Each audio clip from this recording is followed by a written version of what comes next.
This is what the Sri Lankan authorities want you to see.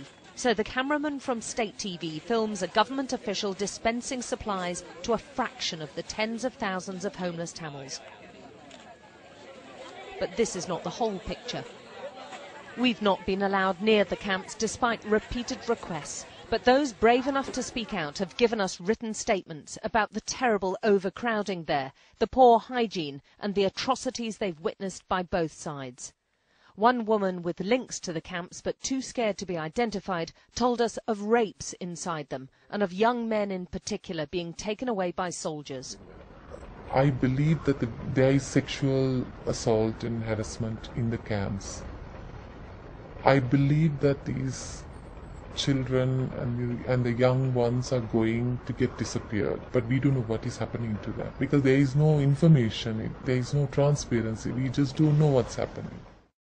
Others who've witnessed abuses didn't want to take the risk. The Tamil people who struggled out of the battle zone are now at the mercy of the troops they feared for so long. The military believes Tiger rebels escaped by hiding amongst them, so they're being processed, the army says, with families being forcibly split up. Families who are separated, where you have a child with the mother and the father is in another location, or the child is with the father and the mother is in another location, that's quite high.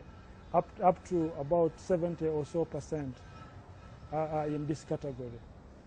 But we do also have children who are completely alone, and that is more urgent.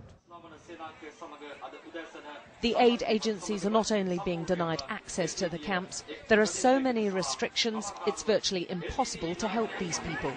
The camps are huge, some of them 100 acres large, yet the military has banned the agencies from using vehicles.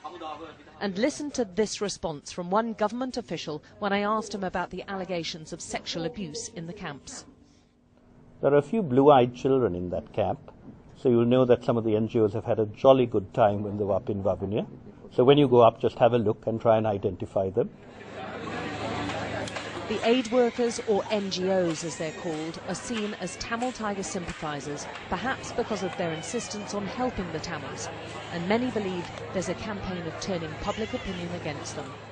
It often comes out into newspapers where a very bad portrayal of the NGOs is put forward, and we are viewed often as the white tigers. There's a nationalistic fever now, and while the government talks unity, the ground reality for the Tamil minority is very different. They feel alienated and talk of being forced to fly the Sinhalese flag or face being seen as traitors. And the Tamils believe this is just the start of a specific plan which has government support to persecute and intimidate them. Alex Crawford, Sky News, Colombo.